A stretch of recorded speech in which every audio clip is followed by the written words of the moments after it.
Энэ бичлэгийг HyperWorld-тай хамтран бүтээлээ. HyperWorld бол тоглоомын болон график дизайнерын хэрэгцээнд зориулсан хамгийн сүүлийн үеийн тоног төхөөрөмж, дагалдах хэрэгслэн төрөлсөн дэлгүүр юм. Та эндээс Razer, Logitech, MSI, Asus зэрэг дэлхийн шилдэг брэндүүдийн кейборд, маус, монитор, стриминг тоноглол болон дагалдах хэрэгслийг нэг дороос авах боломжтой. Мөн HyperWorld танд сетапа мэргэжлийн төвшөнд бүрэн усруулж өгөх, лизингийн урьдчилгаа, тег дүүргийн уян хатан нөхцөл болон хэрэглээнд тохируулсан зөвлөмж, сонголтын тусалцаа үзүүлдэг. Хангуул дүүргийн Tokyo Town-д байрлах HyperWorld-д очиод дижитал ертөнцийн шинэ боломжуудыг өөрийн биеэр мэдрээрэй.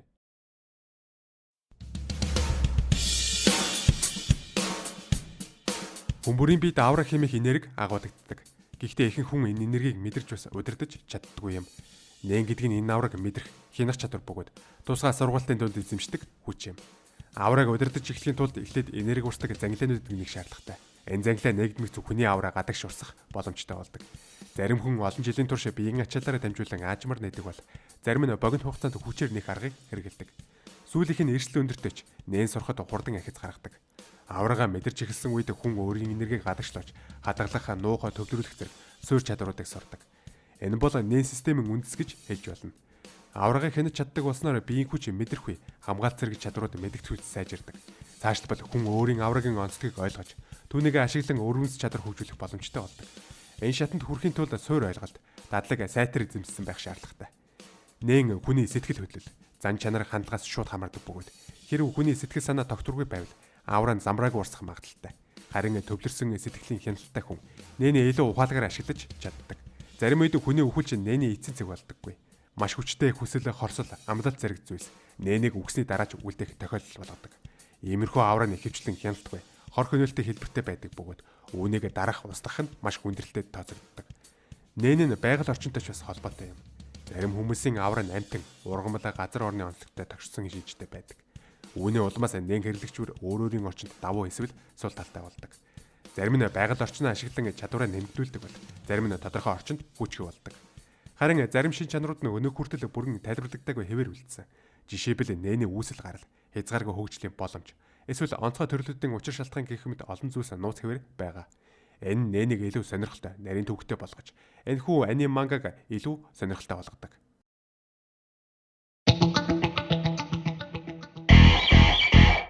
Нээний үндсэн дөрвөн зарчим. Тэн. Хүн аврагийн нүхнүүдэд нээсний дараа аврагаа биеэсээ алдагдуулахгүй байхад суралцах шаардлагатай болдог. Тэн гэдэг нь аврагийн нүхнүүдийг нээлттэй хэвээр байлгахын зэрэгцээ. Аврагаа биеийн гадуур орчимд урсгаж түгээн хучих үйл явц юм. Тэнийг доктортой хадгалах үед хэрэглэгчийн биеийг зөөлөн, бүлээн, өтгөн шингэн дотор байгаа мэд нэмгэн авраа бүрхдэг. Тэнийг нэгэн сурсан бол хизэж мартдаггүй. Яг л сэлт зурах, ундаг дугуй унд сурахтай адил. Хэдийгээр энэ нээний хамгийн анхан шатны техник боловч тэн рентэ хамт нээн хэрэглэгчийн аврагийн урсгалын хүч болон жигд байдаг тодорхойлох гол хүчин зүйлсийн нэгт бол маш чухал тооцогддог. Тэнийг хэрэглэснээр биеийн энерги гадагш алдагдахаа болдог тул хүний залуу байдлыг хадгалах, хөгшилтийг удаашруулах нөлөөлдөг бөгөөд бие махбод ядарч сулдахгүй байхад тусалдаг. Мөн тэн сэтгэл хөдлөлөөр өдөөгдсөн нэн дайралтын эсрэг хамгаалтын хамгийн анхан шатны арга юм. Үүнээс гадна тэн зарим хязгаартай боловч физик дайралтын эсрэг тодорхой хамгаалт үзүүлдэг. Гэхдээ аврагаар хүч нэмэгдсэн дайралтын эсрэг бараг хамгаалтгүй байдаг. Бясалгал болон тогтмол дадлаг сургуультаар тэнийг улам сайжруулж, бүр унтаж байхдаа ч хадгалах чадвартай болох боломжтой. Нэнтэй төрсэн нэрэ хүүхдүүд ядарч султахаас сэргийлэхийн тулд тэм болон зээцүүг зөнгөөрөө маш хурдан сурдаг. Зээцүү. Тэн авраг гадагш алдагдуулахгүй байх боломж олгодог бол зээцүү нь аврагийн урсгалыг бүрэн зогсоох техник юм. Хэрэглэгч аврагийн бүх нүхнүүдэд хааснаар аврагаа усны хавлаг хааж буй мэд бүрэн зогсоож чаддаг. Ингэснээр тухайн хүний оршихуй мэдэгдэхүйс хэмжээгээр буурч бүрмөсөн мэдэгдэхгүй болох боломжтой болдог. Нүдний аврагийн нүхнүүдийг хаах үед хэрэглэгч авраг харах чадвар алддаг. Өөрийн аврагаар хүрээлэгдээгүй учраас бусдын аврааг илүү мэдрэх чадвартай болдог. Ийм мэдрэмжийн нэмэгдэл нь энийг эсрэг ашиглагдаж чадна. Гэвч ийм зорилгоор хэрэглэхийг зөвшөөрдөггүй. Иймд зээцүүн хүнийг мөрдөж мөших үед давхар ашигтай техник болдог. Нэг талаас мөрдөж буй хүнийг илрүүлэхэд хэцүү болдог. Нөгөө талаас мөрдөж буй идэхэд өөрийн байг илүү сайнаар мэдэрч чаддаг. Гэхдээ зээцүү ашиглаж буй хүнийг илрүүлэх өөр аргач байдаг. Жирийн 5 мэдрэх үе. Ялангуяа хурц мэдрэмжтэй хүмүүс өөрөөр нь чиглэсэн ажилтныг мэдэрч чаддаг. Гэсэн ч тэд ажиглаж буй хүний тоо болон байрлалыг яг таг тогтоож чаддаггүй. Мөн хэрвээ зээцүү тодорхой орон зайд идэвхжвэл тухайн орчны нэн хэрэглэгч тухайн хүний оршихуй алгуулж байгааг мэдэрч болох ба ялангуяа зээцүү хэрэглэгчийн авра хүчтэй бол энэ мэдрэмж илүү тод илэрдэг. Зээцүү нь хараанд шууд нөлөөлдөггүй ч бусдын нүдэн дээр зээцүүг идэвхжүүлбэл хэрэглэгч яг л генет тунгалаг болчихсон мэт сэтгэл төрүүлдэг. Зээцүү нь ядаргаа тайлахад ч ашиглагддаг. Учир нь энэ техник нь биеийн гаднах давхаргын авраг бүрэн дотогш нь барьж хурдан амралт өгдөг. Гэсэн хэдий ч мөн энэ нь маш аюултай байж болзошгүй. Учир нь аврагийн хамгаалалтаа бүрэн алга болдог тул нээнэр хүч нэмэгдсэн сулхан дарилж асрах хохирол учруулж чадна. Тэний үлэн мэдэгдэх нэвгэн хамгаалж байхгүй болсон үед зээцүү хэрэглэгч нь сэтгэл хөдлөлийн дайсагнсан аврагийн довтлогонч маш эмзэг болж оюун санаа нь биеийн адил өртөмтгий болдог. Рен нь теннис илүү их хэмжээний авраг гадагш хүчтэй, тесрэлттэй байдлаар засруулахад чиглэсэн техник юм. Энэ нь хэрэглэгчийн биеийн хүч болон тэсвэр чадварыг мэдэгтүүц нэмэгдүүлж хэрэглэгч ямар ч нарийн төвхтэй техник эсвэл тусгай чадварыг ашиглахад шаардлагатай их хэмжээний авраг бий болгож өгдөг. Гэхдээ энэ авраг ихээр зарцуулдаг. Хэрвээ тэн цэвэр хамгаалтын техник гэж тооцогддог бол Рен түүний довтлогооны эсрэг хос техник гэж үзэж болно. Гэхдээ Рен зөвхөн довтлогооны биш, бас асар өндөр хамгаалтын чадварыг хэрэглэгчдэд олгодог. Хэрэглэгч өөрийн Ренд дайсагсан санаа агуулбал олон нийтэд бүлүүлэлт гэж нэрлэгддэг айдас төрүүлэн авраг гаргаж чаддаг. Хортой Ренд удаан хугацаагаар өртвөл айдас саажилт бүр нээний хамгаалтгүй тохиолдолд үхэлж хүрэх боломжтой. Харин төвийг сагсан энгийн Рен нээн хэрэглэгддэггүй хүмүүс бараг мэдрэгддэггүй. Ренийн хүч чадлыг илтгэдэг тул бусад нээн хэрэглэгчийг айлгах чадамжтай. Энэ нь тухайн хүний цэвэр аврагийн хүчийг бүдэг бадаг хэмжээгээр харуулдаг. Рений харуул гэж хэн нэгэн хэлэхэд ихэвчлэн тухайн хүний Рений хэмжээ биш, харин сургалтын үр дүн буюу нээн чадварыг харуулахыг хүсэж байгааг илтгэдэг. Олон тохиолдолд Рен хэрэглэгчийн дайсагсан мэдрэмжийг өөрийн мэдлгүй илэрхийлж, хэрэглэгч тухайн газрыг орхисон ч тухайн орчинд үл мэдэгдэх боломор үлдээдэг. Хүн өөрийн Ренийг бэлтгэл сургалтаар сайжруулж, илүү их авраг гаргах болон илүү удаан хугацаанд хадгалах чадвартай болдог.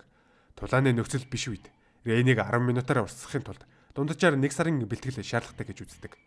Зөв цагийг олбол тэнийг ашиглан Ренээс гарсан авраг хязгаарлан барьж тогтоох боломжтой. Хаацуу гэдэг нь тухайн хүний нээнийг хувь хүнийхээ онцлог шинжээр илэрхийлэх арга бөгөөд энэ нь нээний хамгийн өвөрмөц өөрийн гэсэн хэлбэр юм. Түүний шинж чанар нь тухайн хүний төрөлхийн нээн төрлөөс хамааралтайч зөвхөн түүгээр хязгаарлагдахгүй. Хаацуугийн гол зорилго нь аврага тусгай зориултаар гадагш чиглүүлэх бөгөөд энэ нь нээн чадвар хэмээн нэрлэгдэх онцгой дахин дадагдшгүй ер бусын чадвар үүсгэдэг. Анхаарахад хаацуу нь Рений үр дагавар мэт харагддаг. Гэвч энэ нь Рений дагалдах шинж бус тусдаа бие даасан хөгжүүлж болох техник юм. Хаацууг хөгжүүлэх хоёр арга бий. Нэг нь усны туршлаар төрлөх нээн төрлөө илрүүлэх замаар, нөгөө нь тухайн нээн төрлөөр зориултын дасгал бэлтгэл хийж чадвараа хөгжүүлэх замаар. Тодорхой төвшөнд хүрсний дараа сурагч өөрийн нээн чадварыг бүтээх боломжтой болдог.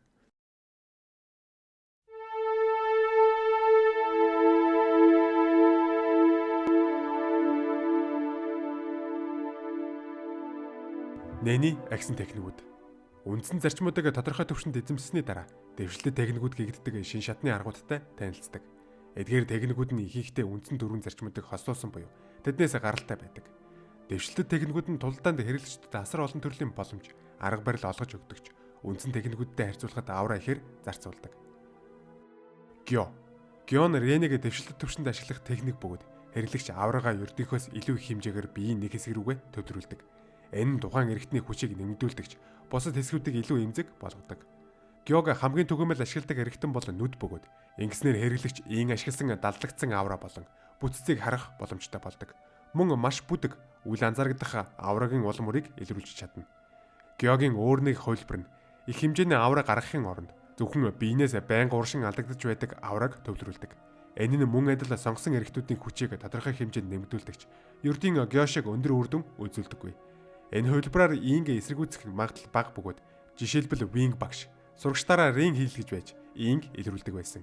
Гэхдээ энэ бага авраа зарцуулалттай геон нэмгэн авраг харах мөн усны туршилтыг зөв хийхэд хангалттай байдаг.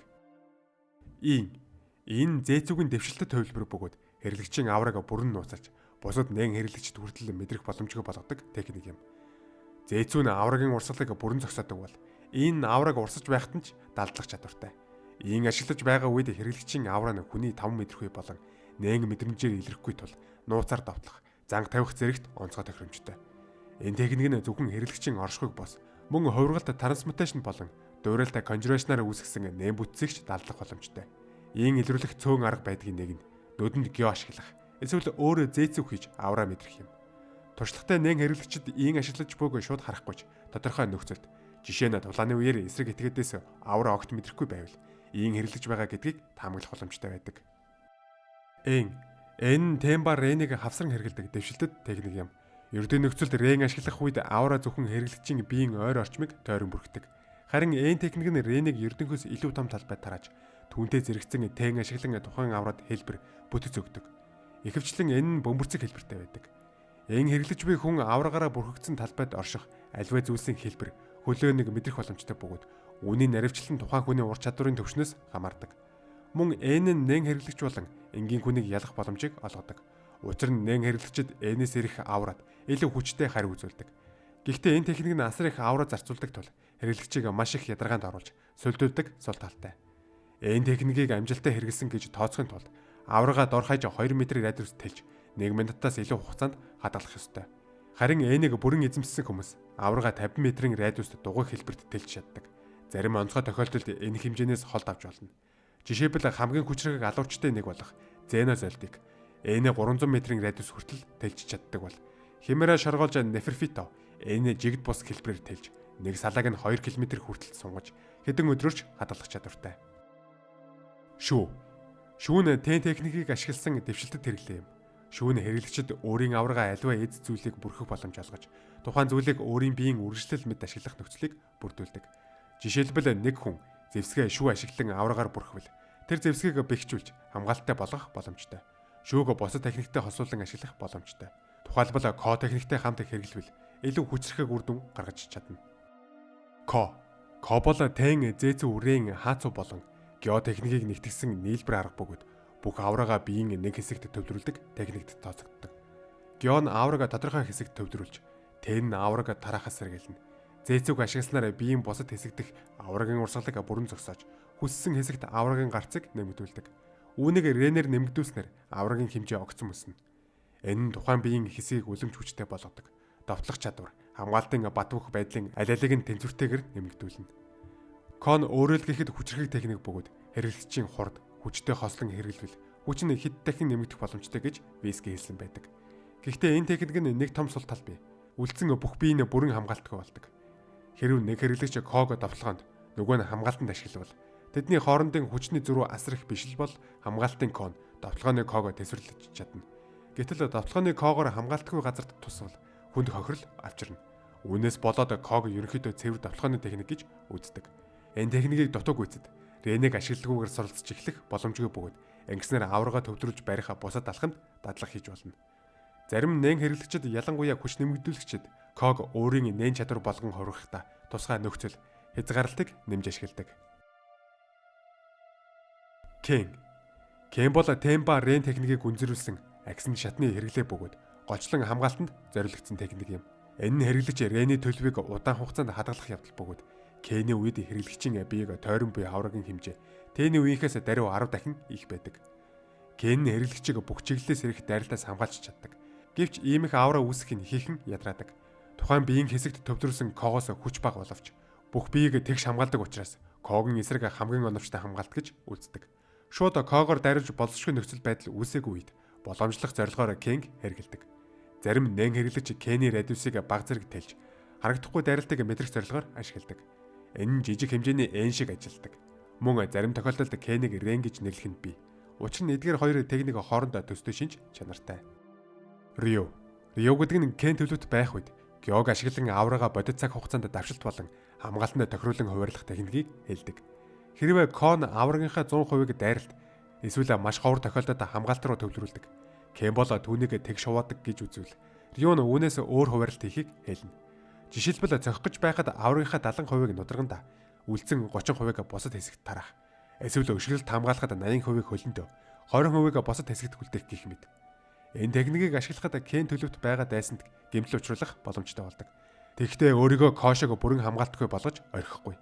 Гэсэн хэдий ч Риогийн хүч нь Когоос сул байдаг. Риог эзэмшихэд хүндрэлтэй.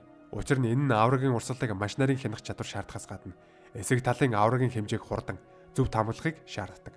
Түүнчлэн хэрвээ техникээ удаан гүйцэтгэж байвал аврагын хөдөлгөөнөөр дамжуулан өөрийнхөө дараагийн үйлдэлийг ил гаргах эрсдэлтэй байдаг. Эдгээр техникүүд бүгд нээний хязгааргүй боломжуудыг илэрхийлдэг. Хэн хамгийн мэрэгжлэнээр аврагаа хянаж эдгээр техникүүдийг хосуулж чадна. Тэр л жинхэнэ нээн хэрэглэж болдог.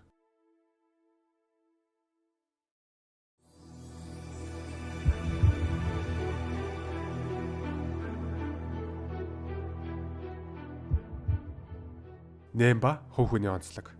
Аура нь 6 төрөлтэй. Хүч нэмэгдүүлэлт, enhancement, хувиргалт, transmutation, цацралт, emission, дүрслэл, conjuration, удирдлага, manipulation болон тусгай төрөл specialization. Хүн бүр төрөлхийн эдгээр 6 төрлийн аль нэгийг агуулсан байдаг. Хүн өөрийн аурагийн төрлийг олж мэдснээр тухайн хувь хүний зан чанар, онцлогт тохирсон өрөм заргаар нээн техникийг ашиглаж сурах боломжтой болдог. Энэ нь цаашдаа түүний хувийн чадвар буюу нээн чадвар болон хөгждөг. Нээн хэрэглэгч өөрийн төрсэн аурагийн төрлөөс гадуур бусад төрлийг ашиглах үр ашиг хэр байж болохыг тоон ойролцоогоор тодорхойлсон байдаг. Хүн өөрийн төрлөх аурагийн төрлөөр бол тухайн төрлийн чадварыг 100%-аар үр ашигтай ашиглах боломжтой. Харин төрлөх төрлийг нь хажууд барилах аурагийн төрлүүдийг 80%, эсрэг талын төрлийг 40%, үлдсэн хоёр төрлийг 60% үр ашигтай ашиглах боломжтой гэж үздэг. Тусгай төрөл specialization бол энэ төрмөөс гадуур тохиолдол. Энэхүү төрлийг зөвхөн төрөлхийн тусгай төрлийн хүмүүс л ашиглах боломжтой. Бусад хүмүүсийн хувьд хэсэгчлэн сурах боломжгүй. Энэ төрлийн чадварыг бүрэн эзэмшнэ, эсвэл огт ашиглаж чадахгүй.